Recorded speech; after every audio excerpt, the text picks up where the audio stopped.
في رجاله كده شخصيتها تجنبيه، انا مش عايز صداع، مش عايز شغل ستات، مش عايز وجع دماغ، انا بحب اكبر دماغي.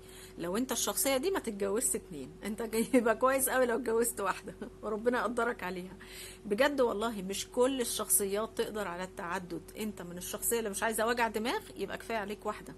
تاني حاجة الشخصية الضعيفة، في رجالة شخصيتها ضعيفة، مش بتاع سيطرة، مش عارف يسيطر على الزوجة الأولى، فيقول لك إيه، أنا هتجوز عليها التانية عشان تكسرها وأعرف أسيطر على الأولى. صدقني لو أنت مش عارف تسيطر على الأولى وأنت لوحدك كده معاها، لما تتجوز التانية هما الاتنين هيسيطروا عليك انت شخصيا، فده مش حل خالص. انا مش عارف اسيطر على واحدة، شخصيتي ضعيفة، الشخصية مش قيادية، يبقى بلاش تروح تاخد اتنين، لان انت اللي هتبقى خسران.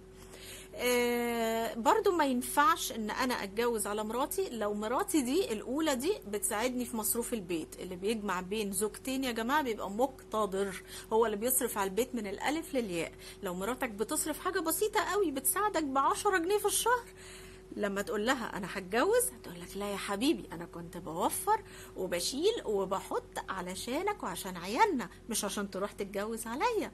انا بعد اذنك انا مش هدفع فلوس ولا هساعدك تاني، وعايزه كمان كل الفلوس اللي انا دفعتها في السنين اللي فاتت. انا بكلمكم من ارض الواقع.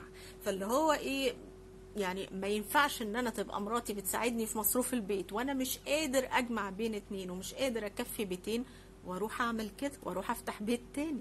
ما ينفعش. زي ما قلت، انت مراتك ما تقدرش تفتح بقها لو انت مكفي البيت. انت ناقصك ايه؟ انا هقدر اعدل زي ما ربنا قال، غير كده لا. واخر حاجه طبعا القدره الجنسيه. انا عندي مثلا راجل عنده مشكله في العلاقه الخاصه، عنده مشكله جنسيه، مشكله لها علاقه بقدرته الجنسيه، طبعا ما ينفعش ان انا افتح بيتين او ان انا اتجوز اتنين. ليه؟ لان انت هتبقى مسؤول قدام ربنا ان انت تعف اتنين مش واحده.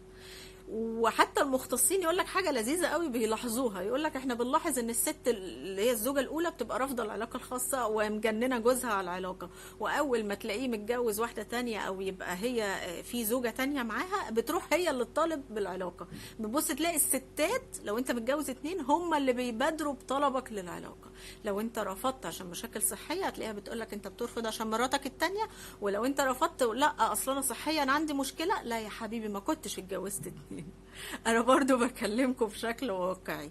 فده معناه ايه؟ معناه ان ده حقك، بس ربنا يعني ده حقك، مفيش حاجه، ما حدش قال انها حاجه عيب ولا حرام، ودي حاجه حلال. بس انت لو استخدمتها وانت مش قادر عليها، دخلت فيها وانت مش قادر عليها، هتبقى انت خلي بالك بتبقى بتستخدم حاجه حلال في ان انت توصل نفسك لحاجه حرام، ان انت تظلم ستات معاك، فتبقى انت كده استخدمت الحلال في حاجه تغضب ربنا. فخلي بالكم.